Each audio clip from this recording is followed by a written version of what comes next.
Hello, Arbitrarians, and welcome to this episode of the Arbitrarium a la carte. With me tonight are David and Garrett, and I'm your loving host, Uncle Rezo, aka Nicholas.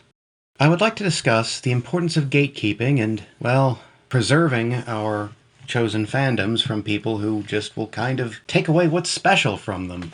Now, there are a lot of people who are very, very passionate about their chosen hobbies. First off, what is gatekeeping? What do you mean by that? Gatekeeping is the act of essentially testing someone when they're coming in to see if they actually give a shit or are just coming in because it happened to be popular at the time. Because it's suddenly been thrust in the mainstream from being on the periphery for decades and decades and decades. Mm-hmm. An excellent example is the sudden popularity of Star Wars and Dungeons and Dragons. I wouldn't say it's sudden, but... Well, I mean, sudden as in now there are people who are way more into mainstream stuff. Like consider Marvel. Okay. How Iron Man went from being a somewhat... He's an A-lister in the comics, but the average person on the street wouldn't know who the fuck you're talking about. They'd assume Tony Stark was a car salesman. Yeah. You mean he's not? I mean... Of sorts. I mean, who knows? The Stark Industries might have put out an electric car here or there. But after the smash hit that was Iron Man with Robert Downey Jr., suddenly Marvel's a household name. Just about everybody has seen at least one movie. Mm-hmm. I figure this would be a good thing for a fandom. You would think so. That gets people into it. It also, because when more people are into it, they can afford to produce more in that universe. Yes. Okay, that's your opinion on it? Well, no, that's actually how that works, though. I would disagree. Yes, there's more made, but the more that's made, the less special it is. Well, that wasn't what we said. All we said was that you could make more because more there was more profit because more people were interested in it. I didn't say anything about the quality of it necessarily, although it depends on... That is why I believe gatekeeping is important. Well, who gets to gatekeep? That is a good question. Because that is usually what comes up when you bring up gatekeeping in any community. It's an important question. Who gets to gatekeep?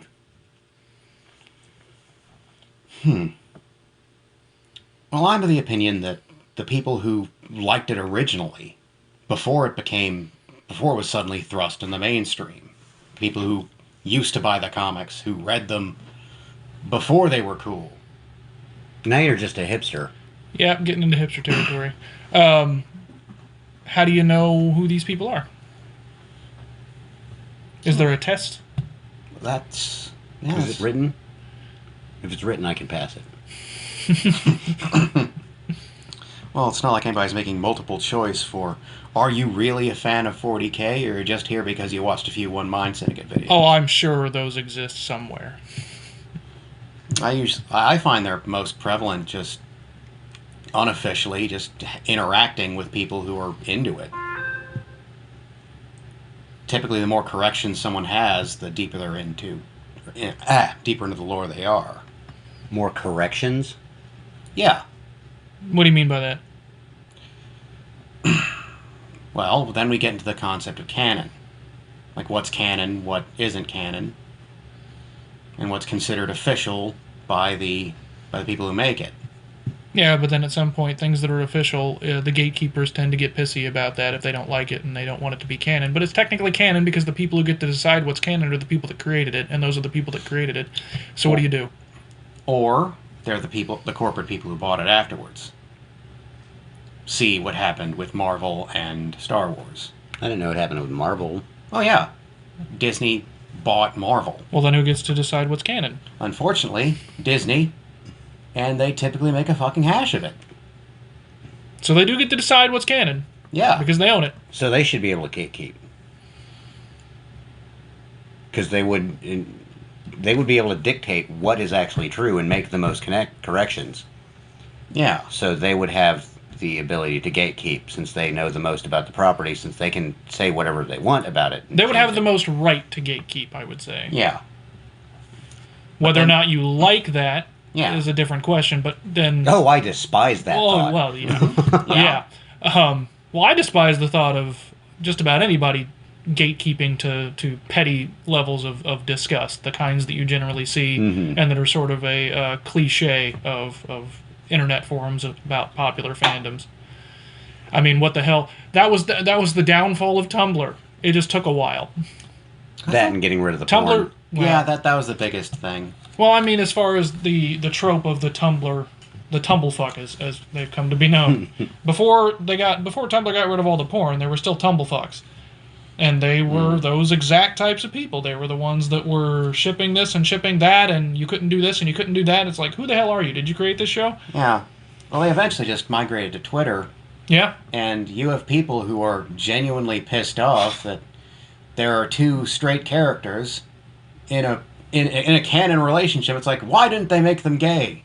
They had a perfect opportunity. Yeah, and how do you oh good God, going from Tumblr to Twitter. Yeah, Out of the frying pan and into the fire. No, it's from one ocean of piss or it's from a cold ocean of piss into a hot ocean of piss. Okay. Yeah, so that's the problem and I figured we were going to get to this problem pretty quick, which is who gets to decide these things. Like who's the coterie of people here, and are they elected, or do they just fight each other on internet forums until somebody comes out on top? That's actually the approach I prefer. But that's because I am drawn to arguments like this. Well, then it becomes a question of who's more fanatic. I'm in it for the shit fights. I think it's important to do some gatekeeping with this caveat. Okay. When it comes to a fandom of really anything, if people are excluding others from the fandom based off of anything outside the fandom, then you need to get rid of those people. Because then they're going to try and claim it in the name of whatever, typically ideology, that they think needs to be supported. Yeah. Like, you saw with what was attempted with 40K a few years ago. Yeah. Which was for the listeners. We need to get it was the group on, I think it was Reddit, that was Feminist 40K, that was trying to take over the hobby for the left side of things in the name of female space marines. But it doesn't jive with the lore. Yeah. Never has. Yeah, they could change it. Mm-hmm. And they already have something that's even, in my opinion, a lot cooler. Sisters of Battle are fucking awesome. But they were advocating that people get kicked out of the various fan groups for not supporting female space marines, for more inclusion in the hobby. Mm-hmm. That is as always... if the thing that keeps women out of 40K is that there aren't female space marines. Mm-hmm. Those kind of people you gatekeep out of the hobby. Oh, yeah. Yeah, you've got, like, there's kind of like a PETA thing going on there. Yeah. PETA, like... I'm a big fan of Battletech. I want Battletech to be embraced by anybody and everybody. Mm-hmm. Unless you try to get in here and change the hobby into your own little ideological program. Mm-hmm. No, then you can fuck right off. Yeah. Well, I think maybe a good way to think about this is because I've been somewhat playing the devil's advocate, although I tend to agree more with the devil in this situation. But there is a certain amount of gatekeeping that is useful. I actually think the whole Sonic the Hedgehog movie thing was for the best. Mm-hmm. The movie... It's not that the writing was any better, it was the same movie, but visually... It was much, much better after they changed it. Mm-hmm. Like, there's no contest there. So, like I mean, there's... The teeth. Yeah, the creepy teeth. Yeah. Yeah, that was not good. That is an example of the people who have the property listening to the fans. And now, so when it comes to that kind of thing, I think maybe the important thing, maybe the right way to think about gatekeeping and its place, and how much it should be done and how it's done, is decentralization. Gatekeeping should be decentralized. Other than the people who own the property, they can try and do whatever they want to with it. They technically have a right to gatekeep as much as they want, but the fans, I mean, they're going to do whatever they're going to do with it. So you've got that dynamic. They're also going to vote with their wallet. Yeah. But then you've got something like the Sonic the Hedgehog thing, where it was just like all these people from all over the place, and it wasn't even just people who were fans of Sonic. A lot of them weren't even people that knew or played the games all that much or anything. It was just like, that's not fucking Sonic. I don't know what that abomination is, but that is not Sonic. And just this decentralized group of everybody was like, you need to fix this, because this is awful. And then they did. Well, you see that a lot in comics. Mm-hmm. I mean, one example of the fans just kind of getting together and pressuring the holder of the IP to make a change because they fucking hated it was Jason Todd, who was one of the Robins. Was he one of the ones that suddenly went like bisexual or something? I know there was a couple of them. Like they made Batman and Superman and Robin or something like that. And the Green Lantern. Tim Drake is now officially bisexual. Kind of did that. That's a group I would keep out. Just okay, make your own. I mean, you don't have to go fucking around with the existing characters. Well, I was just talking about that with one of our friends who is huge into comics, and we kind of, I mean, we agreed on the problem with those types of things. It's not that people won't read comics about black characters or gay characters or anything like that. It's how you introduce those characters. And that may seem, I mean, somebody on the other side of that argument may say, well, that's not fair. You can just introduce a cis character anytime you want. It's like, well, yeah, you could do that with gay characters too, or it doesn't matter. Because we were talking about like Miles Morales. Nobody complained about Miles Morales because it worked. Like, it didn't mess with the canon that existed before. Mm-hmm. His story was not just based around, look, it's Black Spider-Man. He had an actual good story about a person. Yeah. They did the same thing with Blue Beetle in DC. Yeah. They replaced Ted Kord with, I can't remember his name.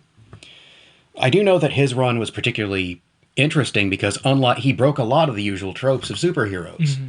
Largely, he did not disconnect from his fucking support system. Yeah. He let his family know, hey, I'm the Blue Beetle, and it worked out. Mm. He didn't pull that usual shit where he's constantly trying to hide who he is from the people important to him. Yeah. It's actually a really funny scene where a demon tries to tempt him with, this is your true power fantasy. He's a fucking dental hygienist. Because it's a good paycheck. He can retire early if he wants to. Build a house for his grandma. I'm just imagining. I'm imagining Steve Martin from Little Shop of Horrors as this character. You'll be a dentist and a success. Oh God. Yeah, I think one of the most recent. Yeah, my answer is gatekeep the gatekeepers. Yeah, I mean, and I think the only way to really do that is decentralization of gatekeeping, because you don't want this to end up to be this is a ridiculous way to think about it, but it works. You don't want it to be just a constant power vacuum where people are trying, like, gunning for the position on the seat of the gatekeepers of Marvel or something. Yeah, who is the commissar here? Yeah. Yeah, we don't want that. It's like once people start getting uppity and they start gathering together and being real bitchy about things, then everybody pile on those people and make sure they're not making an ass of themselves and everyone else. Like, we... and the only fandoms that I'm really interested in are sci-fi stuff. Mm-hmm. And a lot of it ties into various games. Yeah. So, we don't want... The way I look at it is, people get into this stuff to escape the real world. Yeah. Yeah.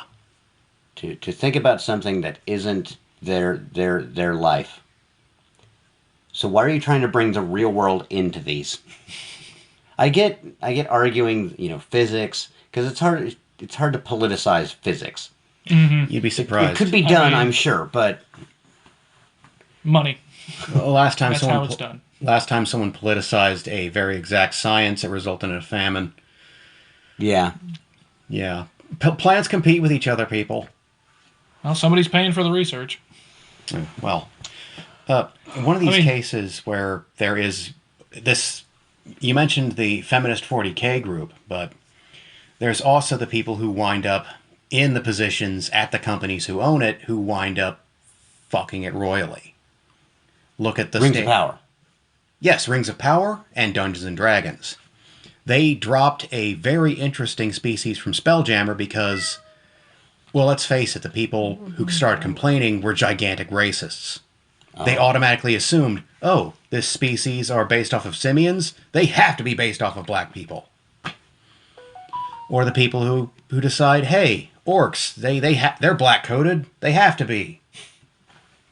Yeah, that's super racist. Yeah. By those people. yeah, yeah. It says more about you when you say that. It says more about the person Yeah. complaining than it does the actual thing. Yeah, but Rings of Power, that's an example of someone who owns, well, they don't own the IP itself, but they own the rights to the movies, deciding to ignore everything that made it good, and, well, they had perceived the fans as being these vicious, evil gatekeepers who just wanted to complain when there were some legitimate problems that they should have listened to. Yeah, and if you don't have some form of, I'd say, intellectual property hygiene, the people who are in charge of it will quickly just start huffing their own farts. Yes. Yeah, I can definitely see that. I mean, I'm a cartoonist, so when I think of things like that, I immediately think of The Simpsons. That's a big example of that. Oh, yeah. And no, I mean, people complain about The Simpsons and how bad they've been for as long as they've been bad, but it's never been so loud as you get with like Marvel or those types of properties. But yeah, I mean, that's basically what happened. Some new people took over the writing of the show and literally mocked the rules that they had for the show before to keep it good. And I mean literally mocked them. Threw them all out the window, and it was just like, we're just making this is an institution now. Yeah. There are cases where the corporate influences and the people they hire to do it, they'll wind up trying to get the widest audience possible, and as a result grind it into a dull gray paste, bake it into a cube, and just slide it into the monoculture. Well, I think you run into issues with this, and I think that that Velma's probably an example of this, where you get people that come in and they just have this like rules are meant to be broken attitude, and it's like, okay, I can go with you on that, but what are you going to do with it? Like, you can't just throw everything out for the sake of throwing everything out. You need to have some kind of plan, and there needs to be an actually good reason behind it. You don't just walk in and destroy the entire foundation of whatever you walked into just because you want to feel like you want to be important. Like, that's not how it works.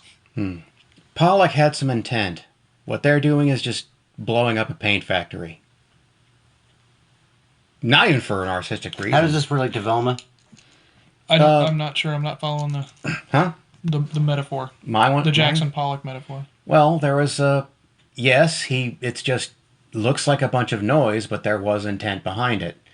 He wasn't spilling paint for the sake of spilling paint. No. He had an intent, but what they're doing with Velma is they're just changing the character because they feel they don't have a plan, just change the character for the sake of changing the character. I mean, it's entirely What's inclusion. going on with Velma? There's a new adult-oriented series about Velma, the character from Scooby-Doo, and it's played by Mindy Kaling, and she is Who's that? She's a comedian. Okay. She was on The Office for a while. I mean, she's done a few different things, but There are multiple things they're doing to Velma, from, oh, she's gay now, to, oh, she's black now. Oh, well, she's not actually full black. I'm trying to, because she's actually the same. I know they made her the same nationality as Mindy Kaling, and I actually can't remember what Mindy Kaling's nationality is. You might look it up. Vespasian. Indian? Oh, well. Yes. Was it? Indian American. Okay. That cat is being absurdly noisy. Well, to be honest, I'm not going to watch it anyway, so I really shouldn't stress over it. Well, I mean, but it's one of those things that I think there are enough people complaining about bad decisions for no good reason. Or I guess it could have been a good decision. It could have been handled better. But I don't know. The situation with Velma isn't like the situation with Miles Morales and Spider-Man, because Velma is a legacy character. Yeah. Velma is she has a specific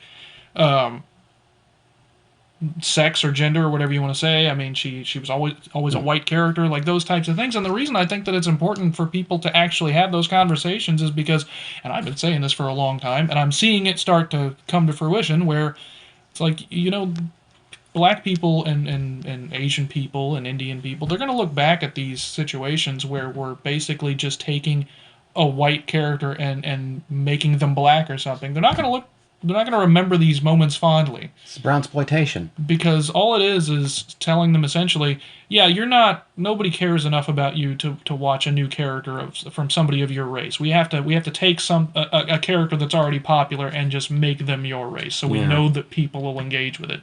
Ignoring how that's not good. Ignoring how one of the biggest successes that Marvel had in cinema was Blade. Yeah. Well, it's the only reason there's a Marvel Cinematic Universe. Yeah, who the hell knew about Blade before Wesley Snipes stepped into that leather? Yeah, like pretty much nobody. Yeah, he used to be a pimp in a lime green jacket with stupid goggles, wielding a knife made of wood. It was teak, so that's some hard ass wood, but it's still, you're using a wooden knife, buddy, and you look like you walked out of Dolomite. What's wrong with Dolomite? Nothing. Nothing? That's what I thought. It's like I can't think of any other clever quip than that. Nothing, Now, I guess. I set that up pretty well, I It's think. fun. It's a fun movie. I do have my own criticism of people who deign to gatekeep, because you can be overly hostile to people who are genuinely interested. Yes. Yeah, that's why I don't go to a lot of metal concerts. Yeah. That's the negative. Like, that's what I think a lot of people think of when they hear the term gatekeeping. They're thinking of those people. Yeah. And hell, even in groups that I am presumably a part of, there can be serious assholes who decide that I'm not a part of it just because I don't have a certain opinion. Yeah. It's like... The nerd ragers. Yeah. You go to a metal concert and... Like... Yeah, it's like, yeah, you're not a real fan because you don't know the drummer's the third ex-girlfriend. You don't know her name, and it's like, who the fuck cares? I just think I dig the tunes, man. Yeah. Well, I think there's a distinction between, from what I can tell, there's a distinction between like American metal and metal everywhere else. In American metal, you get more of that type of attitude where it's like, you got to be able to tell me everything about the fucking band or you're not a real fan. And then, European metal, they're like, yeah, come on in. Yeah. I hope you don't mind getting hurt, because we're going to hurt you. But it's going to be fun. You'll see. Yeah. I mean, from every interaction I've had with other, like, Sabaton fans, they've been very nice. Mm. I mean, we're all there for the sound of a Swedish man singing about war. Of course, there is also the corporate response to this, to the hostile gatekeepers, whereas they'll hide legitimate criticism and claim it's the overly hostile nerd ragers who are saying it, when it is a legit problem with the show, the comic, the game they're making. Yeah, and I think you really just have to hope that enough, like, that decentralization of gatekeeping. You should hope enough of the fans would speak out about it, and that's what you want to pay attention to. Oh, Amazon didn't listen. Well, because you've also got, I think one of the more difficult ones is one that I actually am a fan of, Bond. Ah. That's been one that people have gone back and forth on for a while now, and you can make good arguments on both sides. I can see somebody making a good argument that, you could have a female Bond or whatever. It's just, there are things that you have to do with the franchise in order to make that feasible. Now, feasible is not the same thing as successful. Yeah. Or fitting, maybe, even. You could make, especially now, you could make a female Bond perfectly feasible within that universe. But whether or not You can only Bond, deploy the agent to like Western countries. oh hell, Yeah. Yeah, you send them to Dubai, they won't be getting very... Yeah, they're not going to be infiltrating much. but yeah, I mean, it's going to be dependent. Then you've got the other part of that, which is, is anyone going to want to go to see a Bond movie where Bond is a lady? And I don't know, but I'm inclined to say probably not, at least for not a while. Because, I mean, the numbers are in, man. I mean, women don't often go to see Bond movies as much as men do. Yeah, That's pretty clear at this point. There's been a few attempts to make female-led action films, and they don't really work out that well. Not really. Well, you can make them. There are no rules that you can't make a great female-led action film. It's just that I think the people that have tried to do it, they run into this problem that a lot of creators run into, or film or showrunners run into, where they can't just make it fit. It has to be a focal point. Or what they do is they don't make the woman badass. They make the men who surround her weak and stupid. Yeah, that is happens another a lot. problem. I've seen that. I'm thinking Atomic Blonde. That was one that didn't do very well. Yeah. What was the one that was almost like a steampunk World War One? Was the fight scenes, but it was all about a dancing, illicit human trafficking dance. Sucker Punch? Yes, Sucker Oh, Punch. okay. Yeah, I never saw that one. Yeah. Yeah, I didn't bother. What was the most recent? I know Salt was one, I think, that was kind of like that, and it didn't do well. I never saw that one, though. They tried another the Charlie's reboot of Angels. Charlie's Angels. Oh, yeah. Didn't do too well. Well, look, to be fair, the only reason anybody even went to see the other any Charlie's Angels anything is because they were attractive, not because they were badass. And those movies, to be fair, they're cartoonish. Yeah. Which, I mean, it's based on a 70s action show, so, that's what you expect. And that's what you want. The reboot took itself way too seriously. Yeah. Yeah, you kind of need some of that 70s dick cheese on it. Does it have to be dick cheese? Why can't we just go with normal cheese, man? Okay. Not everything comes back to smegma, Nick. Very few things come back to smegma. Yeah, that's not what you've been talking. You only say that since it's being recorded right now. No, I say it You're all about, like, smegma this, smegma that, all the time. It's true. If you're listening to this, it's true. He's lying. It's all true. All of it. Well, anyway. There was another, female team spy movie type thing that came out. I can't even remember the name. Just keep wanting to call it, Project 522 or something like that. Oh, okay. Well, they also did the Ocean's... The reboot of... Well, it wasn't really a reboot. It was Ocean's 11, but I don't think it was a reboot. I think it was... See, that's a heist movie, like not a really an companion action movie. film. Oh, yeah, fair enough. But, I mean, you have examples of action movies that are female-led. I mean... Well, would you count Terminator as a female-led action movie? I mean, I would. Fifth Element. No, the lead was Bruce Willis in that. Yeah, and Fifth Element it was. Yeah, there were the Resident Evil movies, but those aren't exactly high art. Which is a shame because Jovovich could do a really good female-led action movie. It's just that Hollywood apparently doesn't know how to write those movies. No, they don't. Alien, most people go to. Alien. Oh, yeah. That's a horror movie. Yeah, technically, but there's enough action in it. Aliens has action. Is action horror, but Alien, come on. But it can still straight horror. But it can still be used as an example of how you can have a female-led, basically action. She's basically an action hero. Okay. The types of things that she does. Yeah. Okay, if you want to be that specific about it. I am. I'm gatekeeping this. Okay. Yeah. I think Sigourney Weaver would say, "Fuck you. I was an action star in all of them." Is she paying me for it? Probably not. Well, then I'm not interested. No, thank you. God. Anyway. 3.4. That's what it's worth. I do know we're coming up on that time. Yeah, about 30 seconds. Anyway, I hope this has been enlightening for you guys. If nothing else, then consider how you gatekeep, and if nothing else, don't be a dick about it. That's the best advice I can give. Be a huge dick about it to the people who deserve it. Yeah, if they're trying to change your fandom because, they want to have female orcs or female Tyranids, that's just, no. I don't know enough about this part of things to say it. My thing is, does it make sense in the universe? Then go for it. Just write it well. Yeah. If you want to do something that doesn't make sense to the universe you want to write it in, make your own universe. There you go. Yeah, and that's why I love Good indie rule. comics. Good rule. Anyway, I hope you enjoyed this Arbitrarium a la carte, and we'll catch you next time.